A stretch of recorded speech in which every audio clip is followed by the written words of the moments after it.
All right, everybody, we're going to get started. I know people trickled in, yesterday and 3 or 4 minutes in. So just want to say, thank you again for joining us on day 3 of Collective Conversations. We are excited to have you. We've had some great discussions over the last couple of days, and we're going to have another one today. If you were on the last 2 days, thank you. If you weren't, and if you missed one, or your boss called you into that meeting, or your teammates or whatever, we have those on the website. So please go watch Cassie's and go watch Jeff's. Jack's will also be on the website later today.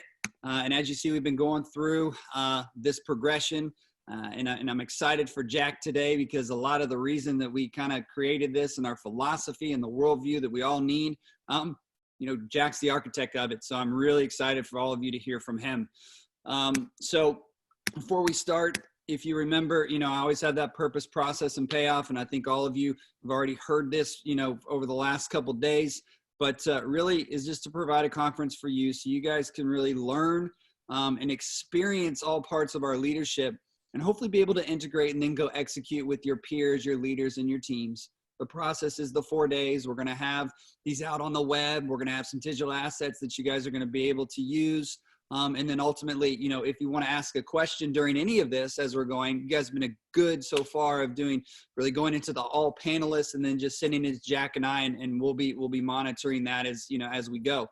And then finally, the payoff will be, we would just show up better for ourselves, be able to take care of our hearts, think of where we need to go, and then ultimately be better for our peers, our teams, and our organizations the back half of this year. Really the conference philosophy, and you're going to hear, Jack and where he created this and where it came from. All of us have this. You saw this over the last couple of days. We're on the soul. We're talking about vision and meaning and dreams and stories and creation. And how do we do that, in this time?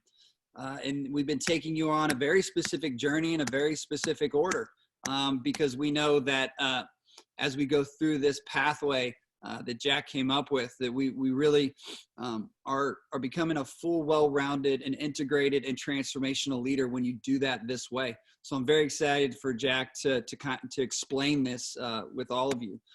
As you know, we've been over on day 3 of 4. We did Cassie, and these were her takeaways that we talked about. Dig deep, establish a new baseline, be intentional and intellectually honest. And then, Jeff really, Jack knows Jeff, and Jeff, when he's 100 miles an hour, and he gives so much, and so in the hour that we had, and we talked about these emotions, and I hope you guys are able to touch into what those mean for you. And then these were the things, if you got an email from us, is the more pay attention to yourself, and pay attention and start with yourself. Getting 100% of the human performance. I thought it was such a fascinating thing when he says, as a leader, you get 97% of the human performance through shame and fear. And the human, in the high performing world, that extra 3% is found when somebody belongs and matters. The problem is we don't coach that way. We don't parent that way. We don't lead that way. You get 100% of a person when you meet the greatest human need, which is to belong and matter. People will run through walls for you, seen performance accelerate, and the results will reach new levels. And, Jack and one of, the people, Rob, who he's been working with, part of Transform Leader, I shared a story that we worked with a group last year using this stuff before the pandemic hit. And they actually, I talked to a leader on Monday, and using this format, using how we go through this pathway with integrating what the Collective Global does, they said that they cared for their people first. They leaned into what that was. They were able to then get those processes and performances ready, and then be able to go actually execute. Their thing to me was, in April, best performance month they've ever had. And then in May, it's about to do the same, because they went in what we call this below the line work, so we can actually then go out and do the strength. So that was such an exciting, thing for Jeff to say, but then me to affirm. And this is the work that the Collective Global's been doing with Jack and Rob for quite some time now. And then talking about the confidence and leadership and what that really means, because we titled this as turn chaos into confidence. So today, we are really excited. I mean, I'm super excited to have the architect of all this, and what we were trying to do. And it is just, and Jack and I will talk, like, very integrated into the work that I've been doing, you know, really over my lifetime and what I've discovered. But it was just so this like marrying of a lot of things, and it really just added so much more depth. It added so much more clarity, and it really just helped me work with leaders. And I know some of you are on the phone that I've worked with to really engage you in a transformational way, because I know we all want to be that. And I know Jack's going to talk about the authenticity and the integration and transformation. I'm not going to steal his show. I'm just going to introduce him and let him do what Jack does, right? So really just the introduction I want to give, and I'm going to give my own because that's what I do. Jack, I think you've seen that the last couple of days, but over the past 20 years, Jack has helped growing organizations navigate the human side of executive leadership. He's consulted with entrepreneurial, mid-sized businesses, as well as nonprofit organizations to build emotionally intelligent leadership teams and culturally sound workplaces. He specializes in equipping executives in their core competencies of effective leadership, including leading constructive change. Don't we need that right now? Transforming organizational conflict, building relationships of trust, and releasing creativity and innovation. And I know we're going to touch on that today. Jack has 3 master's degrees in human organizational systems, counseling, and theology, and has a lifelong professional interest in how deep change and transformation occurs for individuals, teams, and organizations. And that's where him and I have aligned on so much. He's currently working on his doctorate in philosophy, the integration of religion and society.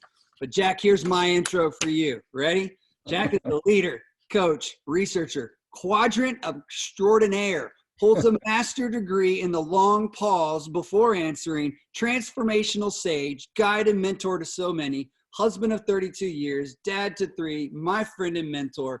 Please welcome Jack Nicholson. Well, thank you, Brad. That's an exciting introduction. I do my best. Now I have to live up to it. So to get us started, Jack, I just really want to kind of share a little bit more about who you are, you know, why you do it and how you do it. And then I'm going to follow up with you kind of really answering that question around the 2 things I showed earlier around the worldviews and the transformative pathway. Well, at my core, I love creative development, and that gets expressed, you know, in coaching and counseling and consulting. So I have this phrase that guides me. It's cultivating leaders of destiny. So when I work with a high capacity leader who feels passion, a call or direction in his or her life, I just enjoy engaging that journey and cultivating, you know, the growth and development of a high capacity leader. But that also includes teams and organizations. It's kind of the overflow of that is it doesn't just stay with an individual. That leader grows and impacts their system, their organization as well. So that's what I enjoy doing and get a great deal of satisfaction from it. I've had so much experience with Jack. You've had such an influence on my life, and a lot of you've really flown in through me into some of the people that are actually on this call. So if they've experienced me, they've experienced you, and I can tell that's exactly what Jack does. And I'm just blessed to walk with you. Yeah. So, you know, as we get started, please explain really the significance, you know, of those 4 worldviews that we talked about. You know, we did the mind, you know, the heart, the soul, and the strength. And then with that transformative pathway, we're going to all need that right now. And if you could just help leaders, where did that come from? Just explain that to us, because, you know, you're the architect of this and we want to make sure that people understand it fully. Well, part of my work over the years is working with leaders who are compartmentalized. You know, they're 1 or 2 dimensional. And partly because I've seen the consequences of that I really had a passion to see people become more complete or holistic or integrated. You know, a phrase that I like is fully human, fully alive. And so these dimensions of reality are found in ancient literature. You know, it's called the Great Commandment sometimes, to come into your fullness of mind, heart, soul, and strength. So the upper quadrants kind of represent the kind of the analytical problem solving, driven part of us. And then the lower quadrants, the heart and the soul, are those parts of us that give us depth, that give us meaning. That's where our stories and kind of the vision of our lives come from. And one of the principles that I try to follow here is that integration will lead to transformation. Mm. But what happens in our culture is kind of reliance on information. Like if we give you enough information, enough knowledge, enough expertise, that will be enough to motivate you or help you grow or develop or change. And sometimes in our culture, inspiration is relied upon. Like if you're inspired, you're kind of moved by a concert or music or a keynote speaker, that will make a difference in your life. And I think information and inspiration has its value, but it's not nearly as powerful as integration. So, each one of these dimensions, when they start coming together, they start becoming like you become more authentic or genuine, or you develop a greater capacity for the mind and the heart to work together.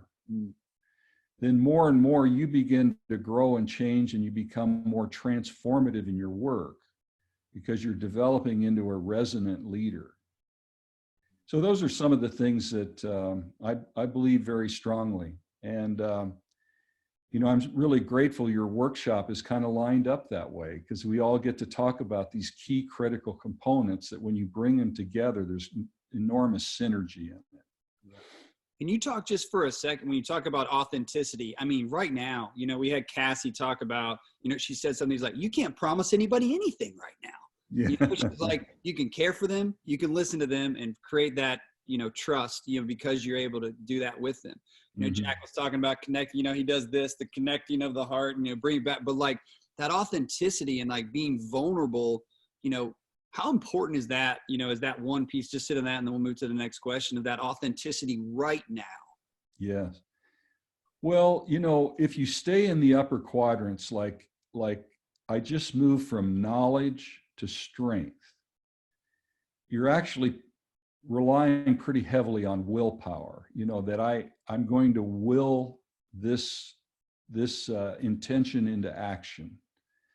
Sometimes when that happens, it builds out an ideal self. Like I can imagine the ideal way that I can perform as a leader, or perform my job, or even perform my roles in life, like husband, father, mother. And if I perform this using my will by repressing or detaching from what's going on in my heart, including the dark thoughts and feelings and sometimes the selfishness that's there, it's like then we can produce, kind of like detach in order to perform, which is very, very common among leaders. Like I'll detach from my heart in order to perform. The problem with that is you're kind of going at life, going at your leadership from the outside in. So the power of going below the line is that you engage whatever's in the heart, you work through the resistances there, and then when you integrate the work that you're doing in the soul, when you finally do act, when you do perform, it's from the inside out. It's far more congruent and authentic and powerful because you're expressing your essence. Sure. And not your ideal self. Sure. And even your shadows could be a part of that as some of the work. Yeah, you can own your shadow and process it, and learn from it, and not just merely repress it or compartmentalize it. Sure. There's a great story in the book Dare to Lead, with Brene Brown, where she talks about, the Star Wars, right? And he's getting ready to go into that cave in the swamp, and he picks up his sword to like go do. And what's fascinating is Yoda says, sword you will not need. Yeah. He goes in because he's got to go tackle his shadows. And that's such a cool story of never forget it, and so. A very practical way of working that during this crisis is to acknowledge some of the fear or anxiety that we actually have about what this means to our business, financial losses, the threats that we have. And instead of disowning that fear or acting as if we're fearless, it's to create kind of the polarity, like, okay, let's own the fear, let's explore the fear, let's bring the fear into my conscious awareness, but let's also explore what's possible with faith or hope, and think about what the possibilities are with there as well. Well, when you actually wrestle with both faith and fear, you begin to develop courage. And courage is not merely fearlessness, it's owning our fear, but finding the strength in our character to meet the challenges. That's great. We've talked a lot about, that in the last 2 days, a little bit with the mind with Cassie, and then the heart with Jeff yesterday. Yeah. Now we're going to be talking about the soul, and I want to get us into that. And I think I'd love for you to start with, the why, or like the meaning. You look at that quadrant and it has that in there, and of everything we're going through right now and how we can even make sense of this. So if you can talk in that soul quadrant, the why and the me, let's get started there, because this is really good stuff. Well, the soul quadrant does deal with the why questions, like the purpose and meaning of life. And what's true is that human beings are meaning-making creatures. Unlike any other creature on the earth, we actually want to know why, or we want to make meaning or sense out of our experience. And what's interesting, and this comes out of the psychotherapy field, is that when people are disorganized or volatile or chaotic kind of internally, it makes such a difference if they have some language for what they're experiencing, or they can put some structure to what they're experiencing. And I think it's just human that when we can try to understand or make sense out of what's happening to us, when things are even out of control, or we're having pretty disturbing thoughts and feelings, that working it through to the point where it makes sense, or we have some way of understanding it, kind of the why behind the what and the how.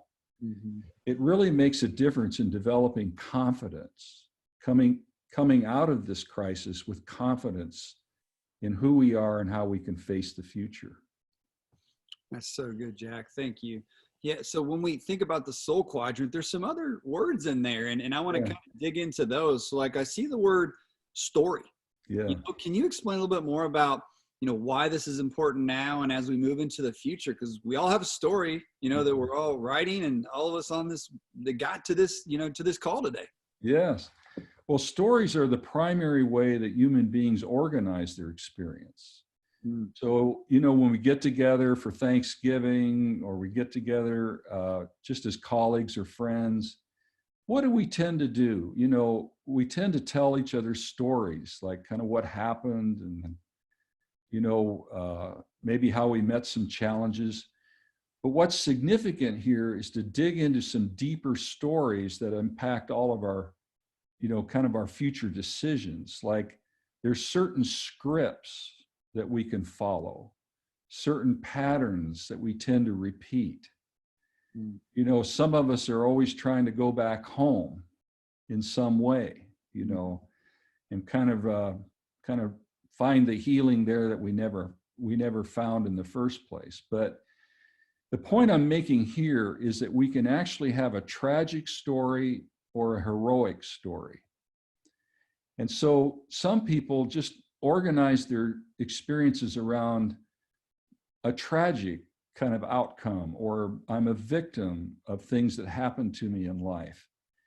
And I think there's important work to do to even imagine, what would it like to be a heroic leader in this context?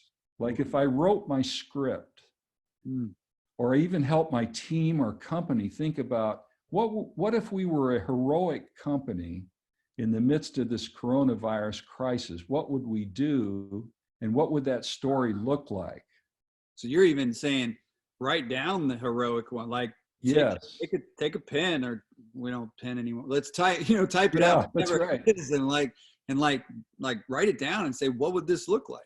That's exactly right. And so, some companies would imagine being generous or making an impact or helping others, or this is how we can be heroic when it comes to, overcoming our challenges or our financial losses. And imagine that even as a team, you kind of develop the script or develop the story. Like, what would it be like to be a heroic team in the midst of this crisis? And it's amazing how having that story would make a difference for your company and your leadership team. Would you say, like, and there's a lot of leaders who lead people on this phone, like even having them maybe as an exercise, like, I don't want people to do what Rob's going to get, but like everybody write that story and then bring them together and read them. Yes, yes. Oh, that's a great idea. Yes. We're going to do that. George Story Shot, we're going to do that. In fact, I'm working with a technology company that does story capture. Okay. And one of the things that is going to happen in Oklahoma City, for example, is one of the leaders of an outreach there, a nonprofit. It's called the 405 Center, but they're going to collect the stories live of people that have overcome or been courageous or been on the front lines of the virus. And when you hear these stories of courage and faith and action, it really begins to change your culture. Mm. So imagine that you actually collect the stories in your company. Yep. Where who knows what they're doing in their communities, or in their faith groups, or in their own homes, or with their families. And what if we heard more stories from how our own people are expressing courage and confidence in the midst of this crisis? Yeah, it would give so much hope, Yes. and it would give us, again, that culture that you want to create. Because a lot of people I know, even on this, could really put those together and be a voice for maybe their customer, or for their members, or for, their teammates, and just in being able to share those, because we all need a little bit of douse of, Yes. hope every now and again, and telling the stories, because as you said, that's how we are connected. Let me ask you a question. You talked about the heroic story. Do we need to write the victim story? Because I know we do the polars, when we do our work. Is there a necessity to do that? Is there not? Is it, what do you think about that side? Well, that would lead to integration, because if you actually wrote out the tragic story, or how I would be victimized by this, you'd have to be honest with the fear and doubt, and maybe some of the ways you'd sabotage yourself in the midst of a crisis like this. Wow. And so that's bringing the shadow into the light. It's like, now I can observe, or I'm conscious and aware of how I could hide or avoid or sabotage myself through that story. Yep. And then what you're doing then is working through your resistance to another story that would give you resilience. So moving from resistance to resilience is a really powerful move. Yeah. It comes out of the soul. Mm. So like you're saying, now I write the heroic story, but I'm aware now of my resistance, and I can consciously choose a path of resilience that could make a difference for many people in my business. That is so good, Jack. Wow. And I've heard you tell me before, like, you might find a little gold in that shadow. Yes, that's right.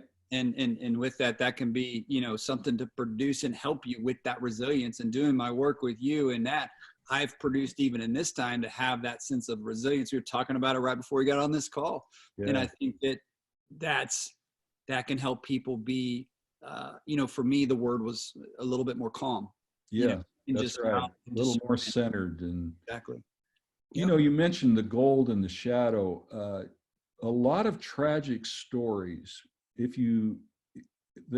are sad and difficult, and people have them. I have them, and you have them. Yep. But part of a theme that emerges from a lot of tragic stories is how resourceful people actually are. to deal with abandonment or abuse or dysfunctional family or some very painful setbacks like a bankruptcy or a divorce or something like that. And so people tend to have some shame about their difficulties and failures, but they often don't see how resourceful they were to overcome that. And so that would be the value of the shadow work too, is find the gold. Like, how did I overcome? How did I persevere? How was I resourceful in the process of getting to where I am today?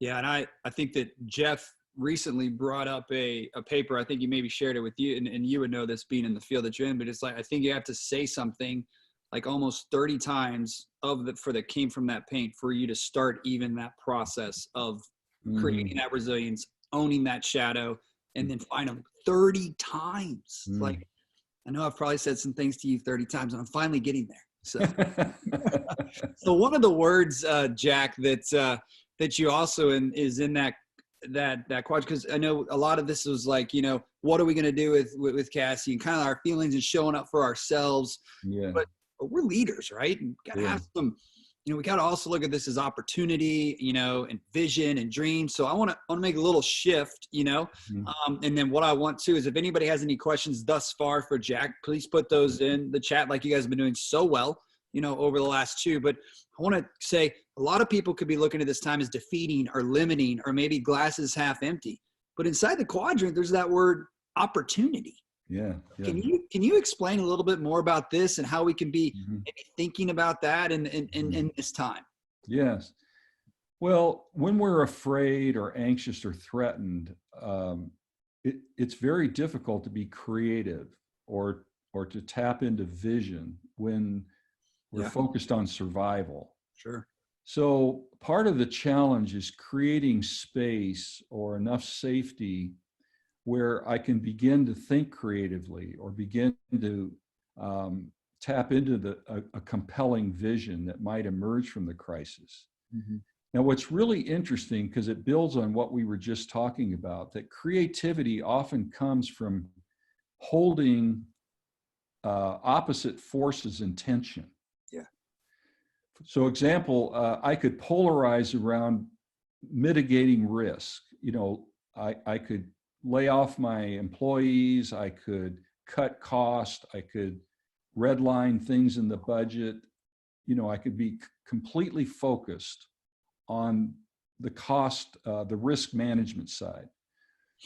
On the other hand, maybe I would be over expansive, thinking about all the opportunities that could come if I take advantage of the crisis. So think of Zoom. They're probably exploding their business. That's right. Except for yesterday at 10 o'clock, where they had a complete platform shutdown and we had a problem, but we're good. We're good now. Well, that's right. And it may be because, it's all out growth at a time when maybe they ought to consider it could overwhelm the system, right? Sure. But the point of holding it in tension is significant. Like, how can I hold the tension between seizing an opportunity and managing risk? And there's something about what the brain does with holding a paradox or a tension like that in opposite forces, that comes up with a third way or a creative way. And it can be very powerful, that insight that comes. Yeah. Go ahead, keep going. Sorry. Well, the other part of this is a lot of leaders will go into the mind quadrant or the upper quadrants to try to, create a plan or a vision. And it's kind of like, it ends up being a spreadsheet strategy. Everybody read spreadsheet strategy. Yeah, I'm going to analyze the problem. I'm going to, put down all the pros and cons. I'm going to build a spreadsheet around it, so to speak, and come up with solutions. Whereas sometimes the real powerful insight and creative leadership initiative has to come from the lower quadrants, where it's more of a state of being and more of the soul that we're trying to access. And so in a very practical way, you have to allow space for this. You have to actually go from the left side of the brain to the right side of the brain in order to access parts of your soul that a spreadsheet analysis will not provide for you. Mm-hmm. So for example, I'll talk to leaders and I say, where do you have strategic margin in your life, in your week, in your schedule as an executive leader? And they don't even know what I'm talking about. I don't have time for anything like that. So they think of retreats or an offsite or extra hours, like, well, at 10 o'clock at night, maybe I'll dream a little bit. And I have to remind them that if you're in executive leadership, this is actually your job. It is.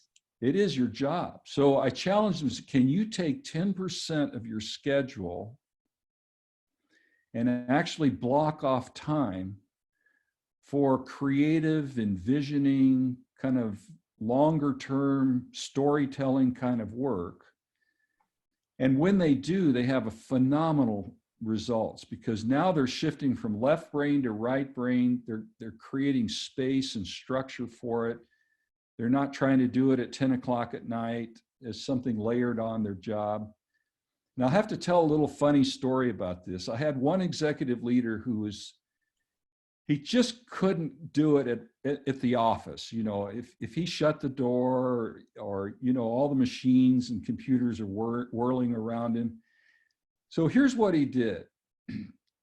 Every Friday morning for half a day, he would go to a graveyard. What? Yes, in a graveyard. And you know, it was a beautiful place. There were trees and lakes, and there were all these tombstones there. But what he said was no one bothered him in a graveyard. Got it. And he could journal there, he could think.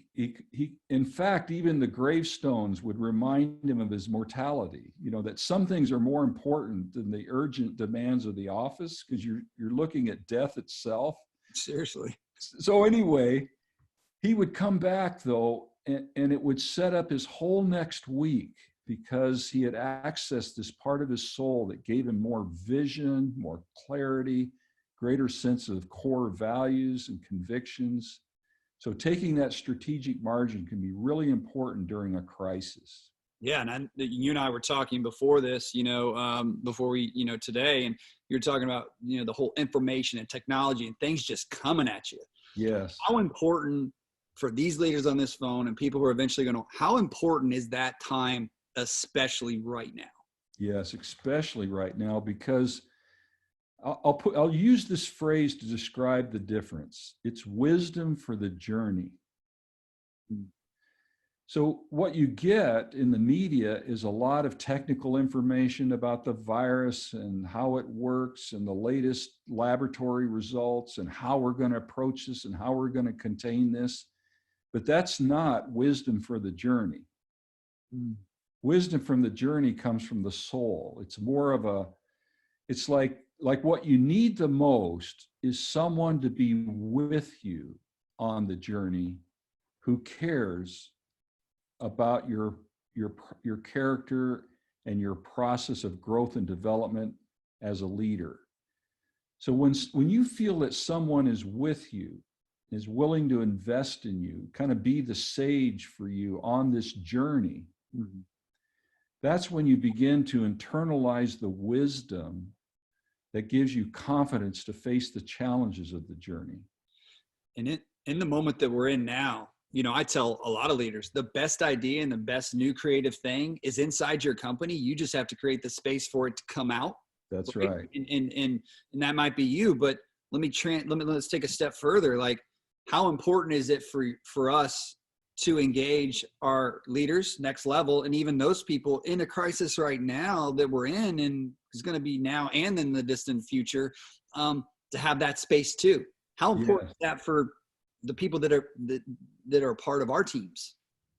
Well, there's research coming out about how effective and helpful peer support is. So if I have someone that I can talk to who's even a peer, or we can share, kind of more honestly what our challenges are, what our struggles are, even at work. That peer support can make an enormous difference in morale, in strengthening the culture of the workforce and the teams that we have. So imagine providing space, or as a leader, you actually encourage or give permission for people to have time for peer support. Mm-hmm. It can make an enormous difference, because otherwise that anxiety, that fear, those doubts, it's floating, Yep. It's out there, people are feeling it anyway. Mm-hmm. But to actually have some peer supports and know someone is with me on this journey can be very effective and powerful. I realize that may have to be online or it may not be in person, but more and more people can meet now and kind of get together, or at least have those one-on-one conversations where they feel encouraged and strengthened because they could talk about it. Mm-hmm. So do you feel it's just the same as the peers as it is the people who work for you too? Like giving them that space, to kind of come to you with, yes, because yeah. then it's more coaching, more mentoring. Yep. I like the idea of a coach approach to management rather than command and control. Sure. So when I manage, in order to develop and strengthen my team or my direct reports, in other words, they're on a developmental journey along with me Mm-hmm. as a leader, I think the management process is so much more powerful and effective because people are growing and developing as they're doing their jobs and performing at work. I remember reading a book, and the word coach comes from the word stagecoach, and moving and helping somebody move from point A to point B. Mm-hmm. And it was just, I always remember that one, the word coach. I totally agree with that, right? It's called coaching the comeback, not commanding the comeback, right? Not command or manage the comeback. Yeah, right. We're going to coach the comeback. Sure. So you talked a little bit about it. Maybe we'll see if we. But how do you balance? In that quadrant is the dreams, which is kind of creativity and output. But there's a little bit of difference in the dreams. So how do you balance reality with dreams right now? Yeah, we touched on this a little bit about leading with strength, Mm-hmm. but not abandoning presence. Good. So what can happen, if there's anxiety and fear and pressure, we can detach in order to perform. Yep. But actually, the people who are working with us, they need our presence. They need a resonant leader, someone I can resonate with, not just have transactions with. So what is key to any level of growth or development is a relationship of trust. Someone that I'm experiencing a developmental relationship with, mentoring, coaching. But to your point, if we lead with strength, but also bring our presence, it becomes catalytic. Yeah.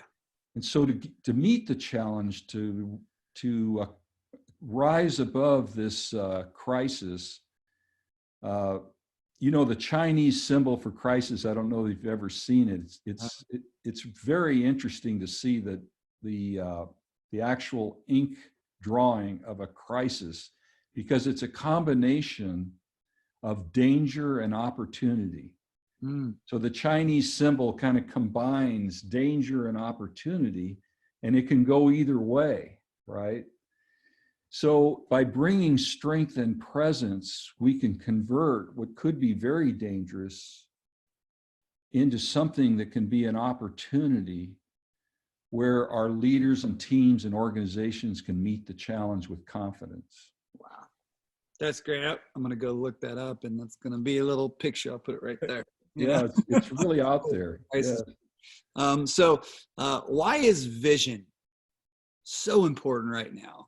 We're the leaders. We're supposed to set it. We're supposed to talk through it. We're supposed to engage people on why is vision right now in the moment that we're in, kind of looking down, why is vision so important right now, Jack?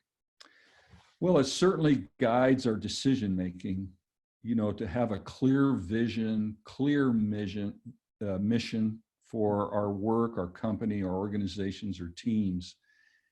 And it's interesting that sometimes what's on the wall or the platitudes are not really that well understood or lived. And so the difference between having a vision that's just on a wall is when a vision becomes embodied. So when we talk about this integrative work, like we start embodying the vision and values of our company and the purpose that we want to accomplish, then it becomes crystal clear. It's like you've embodied this.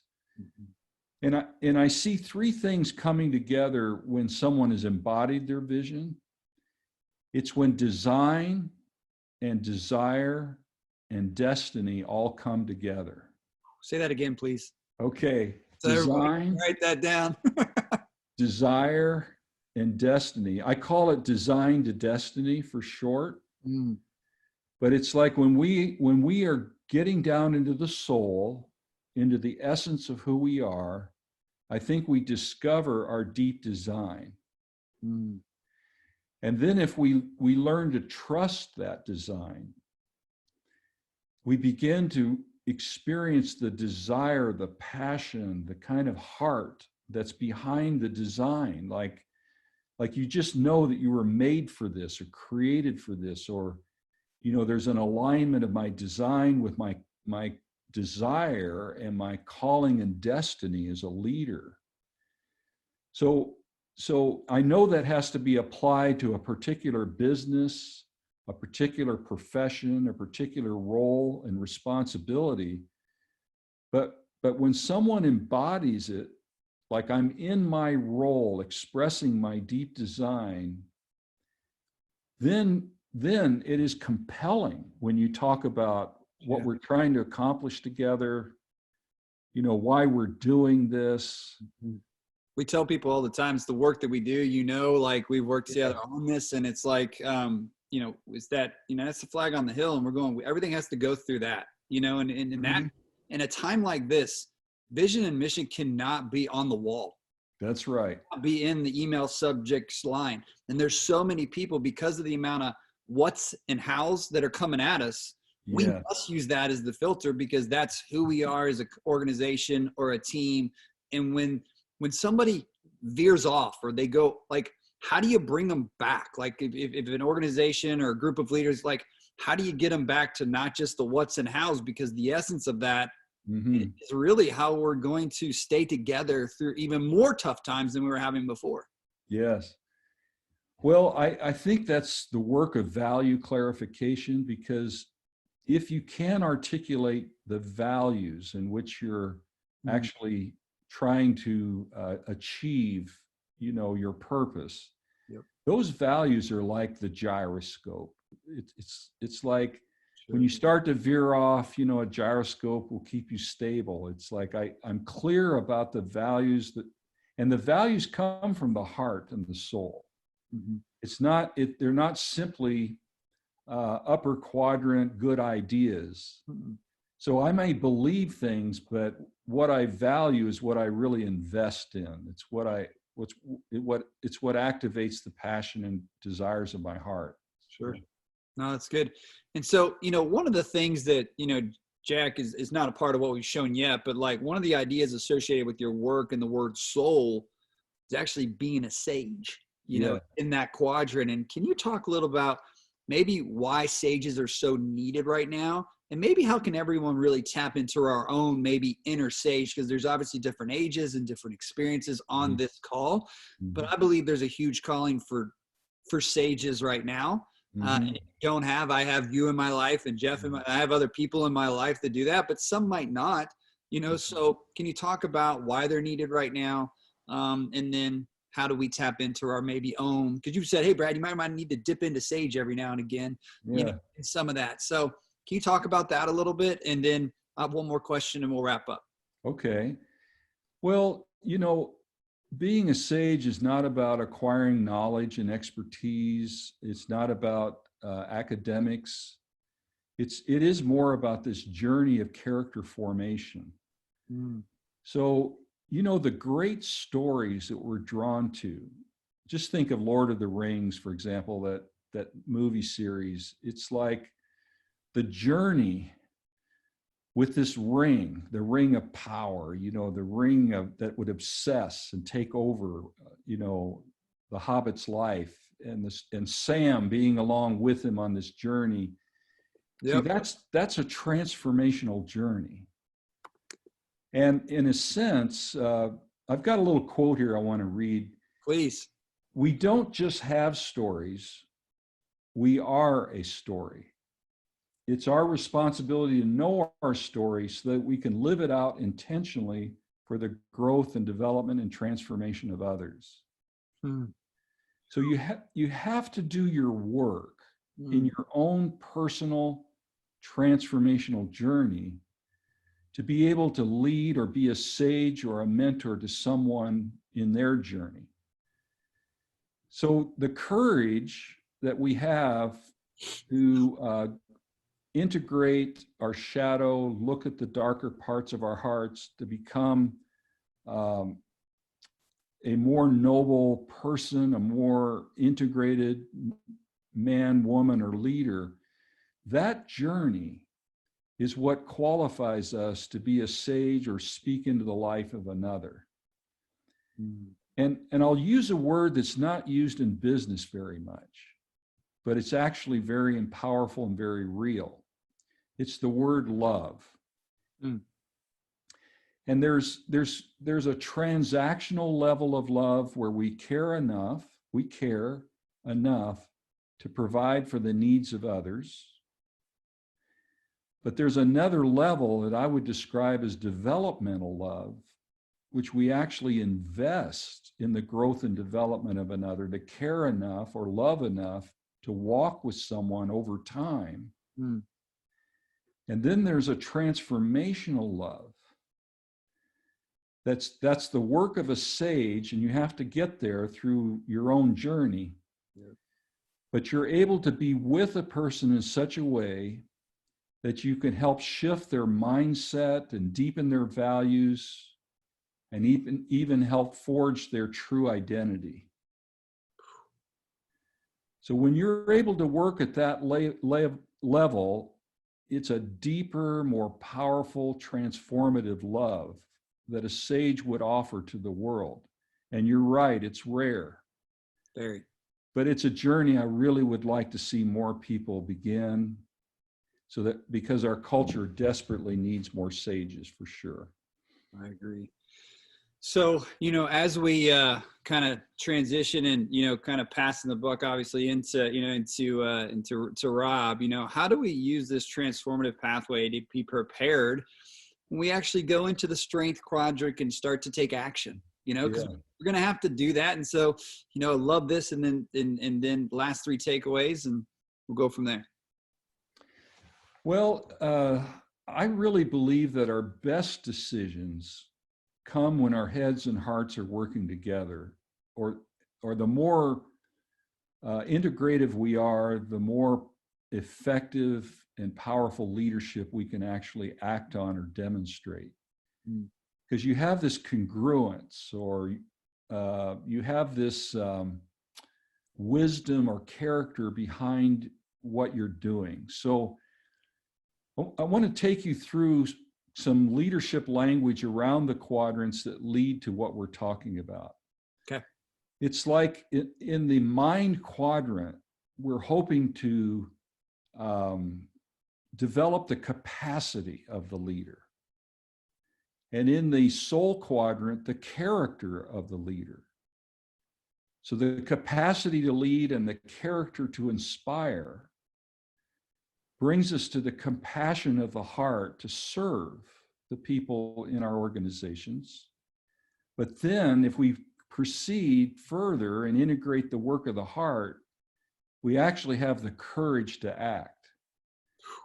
So the difference between bravado or making snap decisions or kind of these analytical spreadsheet decisions with true integrated embodied leadership is we have the courage to act And it's compelling because we've embodied the process that inspires others to follow us. Wow. And I know, I've heard that, and we've gone through, I mean, it just makes so much sense too. Right. Mm-hmm. It's like it's gone through this filter of making sure that as a leader, we've hit these quadrants, and being able, when we do have that courage to act, it's almost like you've built it, and you filtered it, and you've made sure it's right. And so that's just such a powerful, and then, we'll obviously be able to do that. And could you just one more time real quick repeat those, because I know people want to write those down, and I know we'll probably get something out that has transform later on and stuff. That's so good, Jack. So compassion to lead, character to inspire, the compassion to serve, and the courage to act actually flows through each one of those quadrants that we've been describing in your collective conversations. Yep, exactly. So Jack, as we walk away, as we start to get ready for tomorrow, I just want to pause and say, is there, a couple, things, or just some things you would just say, tell these leaders that are on this phone and people who are going to watch this, is like, here's a couple takeaways that I think are very important for you right now. Well, we've said so much, but I would say balance strength with presence. That would be one takeaway. Even going into your next team meeting, just check in. I've got this bold plan. I'm making these decisions. We're going to tackle this problem, but am I bringing my presence with me? To balance strength with presence. The other thing I would say is reflection and integration will mitigate against emotional reactivity. It's kind of like when you take the time to reflect, maybe journal, maybe do some shadow work, a resistance. What's my resistance? But anyway, that will mitigate against just compulsivity, reactivity, shooting from the hip. It really will lead to sound decisions. The third thing is about the story part of it, like really taking the time to work on the hero's journey, kind of the heroic leader, and what the generous company would do in the coronavirus crisis. That's a powerful exercise that could make a difference, even shift and change the culture of your organization if you went through that storytelling process that we described earlier today. So those are three highlights or takeaways. That's great. And if anybody has any last questions here, that would be great. And Jack, I think we'll work together to kind of, get maybe some of those visuals. Yeah, we can write that up, and we have some of those visuals that are so powerful that I use and have on laminated and use them on a regular basis in our work. And I think that one of the things that you and I talked about too, is that, and I think you talked a little bit about like the peers, but don't do it alone, and then as you're going through this process, somebody who is a sage, or somebody is, a coach, or somebody who can walk you through all these things, because as Cassie stated earlier in this, there's a lot of systems, there's a lot of programs, there's a lot of things out there that are very mind and strength heavy. Yeah. And they're push that mind and strength right now. But more now than ever, we got to be below the line and use our mind and strength. And I think that as you walk through that and picking and trying to choose and say, you know what, we need to walk with somebody, during this time, is some advice you've given to me, and I do right now. And I would encourage that to every leader on here as well. If you take the time to reflect and journal and put meaning to your experience, that meaning making process, but also share that meaning making, kind of the work that you've done, in a circle of trust. Yep. Well, everything on the inside begins to shift and change. It provides that kind of integrative work we've been talking about, and again, the confidence to face the future. One of the questions here is like, do you have a personality test that you use to know heart, mind, soul strength with the employees? And I know that's something TBD or to be built. Yeah, I'm in conversation with people about that today. We hope to have some kind of instrument that helps, but not quite yet. We're still working on the foundations of it, but I think it would be a really helpful thing for people to learn, for sure. Here's a great question, Jack, and then we'll last one is, when coaching others, how much time effort do you see balancing using your stories as the guidance versus using them lightly to be relatable and helping individuals draw their own conclusions and stories? Good question. Mm-hmm. Stories have impact if they've been curated or processed to some extent. In other words, it's not just talking about what happened next, kind of a flow of events, like this is the historical record. It's when we look at our story and identify the turning points, like what shifted, what changed. Ooh, that's good. What turning points, like how did I grow or change from this experience? It may be a very painful experience, but then the meaning of that turning point then is like, what did that do to my mindset, to shifting my values or forging my identity? That's when it becomes transformational. Like this story is a story about deep change and transformation. Mm-hmm. Because the work was done to identify the turning points and how they impacted my meaning system. That's when sharing stories are really powerful. So there is some curating of stories rather than just everybody talking about whatever happened to them. Sure. It's kind of doing that work that makes stories compelling and powerful and encouraging for others. That's great. Thank you for answering that, Yeah. Jack. Great. Well, hey, everybody, I just want to say thank you, for day 3. I know we get, by the end of the week, it's kind of like, how many Zoom calls have I been on? And I hope this, really gave everybody, a pep in their step. As much as I've been with Jack on so many things, I even learned something today and going to use. So, Jack, thank you so much for taking the time with us. Thank you for investing in us as leaders. Thank you for being your sage self. Yeah, you're welcome. Right now. I enjoyed it, Brad. Thanks for inviting me.